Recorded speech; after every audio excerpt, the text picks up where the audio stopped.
आपको बताना चाहूँगा कि हरियाणा सरकार ने पहली मर्तबा ऐसा हुआ है, पहली बार ऐसा हुआ है कि पत्रकारों की पेंशन लागू की गई, कैशलेस पॉलिसी के लिए विचार चल रहा है और मीडिया कक्ष बनाए गए।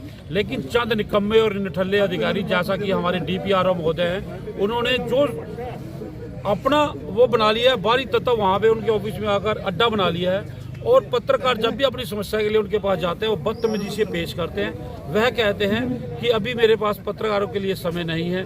DPRO भविष्य में मीडिया कक्ष बनाया गया था सरकार की तरफ से, सारे कंप्यूटर बंद हैं, प्रिंटर नहीं है, स्कैनर नहीं है। इसके अलावा टॉयलेट की व्यवस्था इतनी बुरी है और बाहरी व्यक्ति आकर बैठते हैं।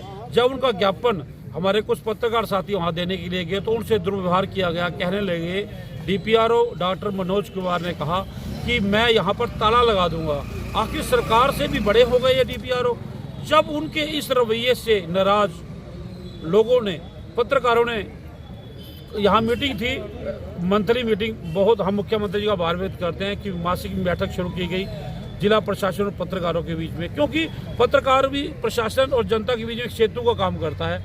12:30 बजे तक, 12 बजे का मीटिंग है, 12:30 पौने 1 बजे तक DC साहब नहीं आए। पत्रकारों ने अपने दिनचर्या करना होता है, खबरें का संकलन करना होता है। जब वह DC साहब के पास गए कि भाई DPRO वहाँ बैठे हुए थे, इस बीच मांग पत्र भी देना था उनको DC साहब को, लेकिन हमारे वरिष्ठ पत्रकारों का अपमान, हम समाज की पीड़ा को उजागर करते हैं, हम लोगों की आवाज को उठाते हैं। हम कोई व्यक्तिगत काम के लिए वहाँ नहीं गए थे, लेकिन DC साहब ने हमारे पत्रकार, ये जो हमारे वरिष्ठ पत्रकार हैं, हमारे पिता तुल्य है, हमारे वरिष्ठ है, हमारे DC SP सब यही है। और वरिष्ठ पत्रकारों का अपमान युवा पत्रकार तो कभी नहीं सहेगा और ये आंदोलन इसको गलत ना समझे। हम शांतिपूर्वक बैठे हैं यहाँ पर।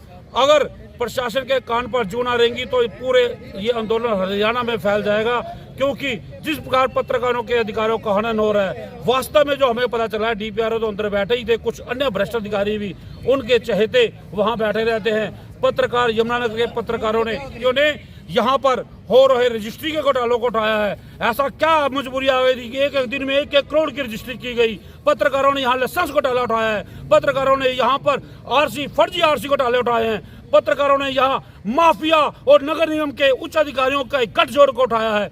शायद DC साहब की टांगे कांप गई। मैं कहना चाहता हूँ क्षमा के साथ, क्योंकि जो उपायुक्त होते हैं वो पूरे यमुनानगर के लिए, पूरे जिले के लिए पिता तुल्य होते हैं, वो सबका मान सम्मान रखने वाले होते हैं।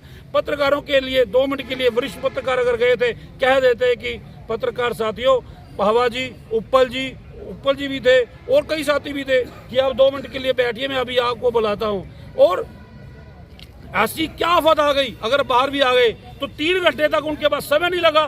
3:30 बजे तक का समय था, 3:30 बजे तक पत्रकार दरी बैठाकर, शर्म की बात है, जैसा कि हमारे साथियों ने बताया कि आम जनता भी हमें बताती थी कि पुलिस प्रशासन कोई सुनने वाला नहीं है, ऑफिसों में कोई बैठता नहीं है अधिकारी, तहसीलदार नहीं बैठता, पक्ष लेना हो, वर्जन लेना हो पत्रकार ने, क्योंकि हम एक तरफा, हमारे पत्रकार साथी एक तरफा न्यूज नहीं चलाते, पक्ष भी लेना होता है, तो DC साहब भी समय नहीं होता उनके पास।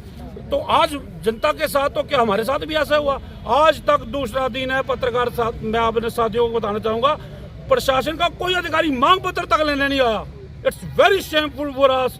और मैं तो ये कहता हूं कि हम भगवान श्री राम के वंशज हैं। उन्होंने भी 3 दिन तक समुद्र से रास्ता मांगा था।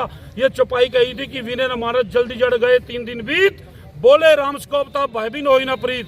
हम शांति से बैठे हैं, हमें कलम चलानी आती है, तो हमें अपने हक के लिए झंडा और डंडा भी उठाना आता है। प्रशासन पत्रकारों की एकता को हल्के में न ले, वो फूट डलवाने का प्रयास कर रहा है। कल एक पत्रकार से झूठी शिकायत दर्ज ली गई बैकडेट में, जबकि ऐसा कुछ हुआ ही नहीं था।